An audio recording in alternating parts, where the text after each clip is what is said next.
പ്യാരിയെ നീ കാള പറ്റുമെന്ന് അറിയുമ്പോഴേക്കും കയറെടുക്കല്ലേ. കാള പ്രസവിക്കോ ഇല്ലയെന്നൊന്ന് ആലോചിക്കേ. നീ വല്ല ഫോണിൽ അതും ഇതും കണ്ടിട്ട് ഇങ്ങോട്ട് ഇറങ്ങി പുറപ്പെടണ്ട. എനിക്കൊന്നും പറ്റിയിട്ടില്ലടാ. ഞാനേ ആ ടൗണിലെ മെഡിക്കൽ സ്റ്റോറിൽ നിന്ന് ഗുളിക മേടിക്കാൻ വേണ്ടി പോയതാ. അപ്പം BP ഒന്നും ലോ ആയിട്ട് ഞാൻ തലകറങ്ങി അവിടെ വീണു. നാട്ടുകാരെല്ലാവരും കൂടിയിട്ട് ഒരു ഓട്ടോറിക്ഷ വിളിച്ചിട്ട് എന്നെ നേരെ അവിടെ നിന്ന് ഇങ്ങോട്ട് കൊടുന്ന് ഇവിടെ ഹോസ്പിറ്റലിൽ അഡ്മിറ്റാക്കി. ചേടാ ഞാൻ കണ്ണു മിഴിച്ചു നോക്കുമ്പോ ഉണ്ട് എൻ്റെ അപ്പുറത്ത് മകളും ഇപ്പുറത്ത് അമ്മയും. അവരും ഇതേമാതിരി ഫോണിലെ വിവരം അറിഞ്ഞ വഴിക്ക് ബോധം കെട്ടതാ. ഇല്ലില്ല, അവർക്ക് കുഴപ്പമൊന്നുമില്ല. വൈകുന്നേരം നമ്മളേക്ക് ഡിസ്ചാർജ് ആവാന്നാ പറഞ്ഞേക്കണേ. ഒരു BP ലോ ആയാലുണ്ടായ സംഭവങ്ങളെ.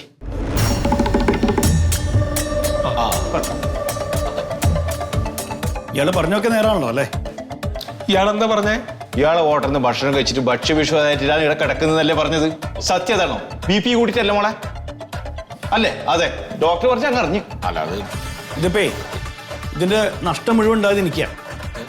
കഴിഞ്ഞ 10-20 കൊല്ലം ഗൾഫിൽ പോയിട്ട് അധ്വാനിച്ചുണ്ടാക്കിയ പൈസ കൊണ്ട് ഞാൻ ആ ബിസിനസ് തുടങ്ങി. ഇത്രയും കാലം ഒരു ചീത്തപ്പേർ എന്റെ ഹോട്ടലിൽ ഉണ്ടായില്ല. ഇന്നത്തോടെ അതൊക്കെ കഴിഞ്ഞു.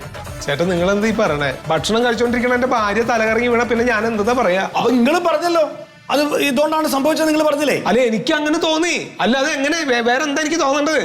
സത്യത്തിൽ ഇപ്പൊ അവിടെ അത് പറഞ്ഞപ്പോ കുറച്ച് ആൾക്കാർ ബഹളം ഉണ്ടാക്കി. വേറെ കുഴപ്പമൊന്നും ഞാൻ കണ്ടില്ല. അത് മാത്രമല്ല ഉണ്ടായത്. ഒരാള് വീഡിയോ എടുക്കണ നിങ്ങൾ കണ്ടിരുന്നോ?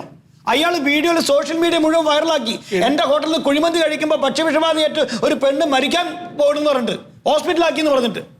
അതിന് ചേട്ടൻ ആൾക്കാർ എന്റെ ഹോട്ടൽ കണ്ട് തല്ലി പൊളിച്ച് ഇന്നെ ഓരോരുത്തർ കൈകാര്യം ചെയ്ത്.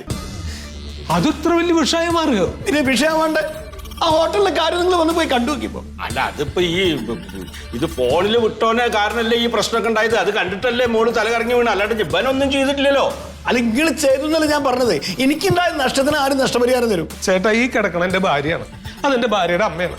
ഞങ്ങൾ ഈ അവസ്ഥയിൽ എത്തിച്ചത് അച്ഛൻ വീണ് കിടക്കുമ്പോ അത് ഫോട്ടോ എടുത്തിട്ട് ഓടി ഇട്ടിട്ട് ഇത്രയും പ്രശ്നങ്ങൾ ഉണ്ടാക്കി അവനാണ് ആദ്യം പൊക്കേണ്ടത്. അവനെ പൊക്കണം. അവനെ പൊക്ക നിങ്ങൾ എന്റെ കൂടെ നിൽക്കുവോ?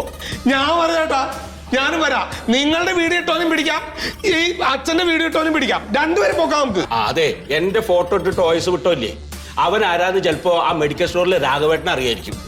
അയാളൊന്ന് കണ്ടാ ഇവൻ ആരാന്ന് കണ്ടുപിടിക്കാൻ പറ്റും. ചേട്ടാ, അവനെ എവിടെ ഉണ്ടെങ്കിലും ഞാൻ പൊക്കും, അത് ഉറപ്പാ. അവനൊന്ന് കയ്യിൽ കിട്ടട്ടെ. ഞങ്ങള് ഇപ്പൊ അതിനെ പറ്റിയൊരു മാനസികാവസ്ഥ അല്ല. ഒന്ന് ഡിസ്ചാർജ് ചെയ്തതിന് ശേഷം മനസ്സിലാവും.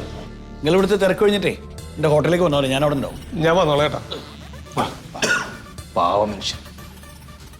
വീട് ഭക്ഷ്യവിഷമതല്ലേ? അല്ല, BP കൂടിയതല്ലേ? ഓ ശരി. അപ്പൊ ആ അമ്മക്ക് എന്ത് പ്രശ്നം? BP കുറഞ്ഞതാ. BP കുറഞ്ഞത്.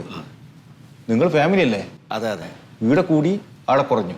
അപ്പൊ കൂടിയെടുത്ത് കുറച്ചെടുത്താ കുറഞ്ഞെടുത്ത് കൊടുത്താ പോരെ? പോരെ, പിന്നെന്തുകൊണ്ട്? നിൽക്കൂല അതിനൊന്നും.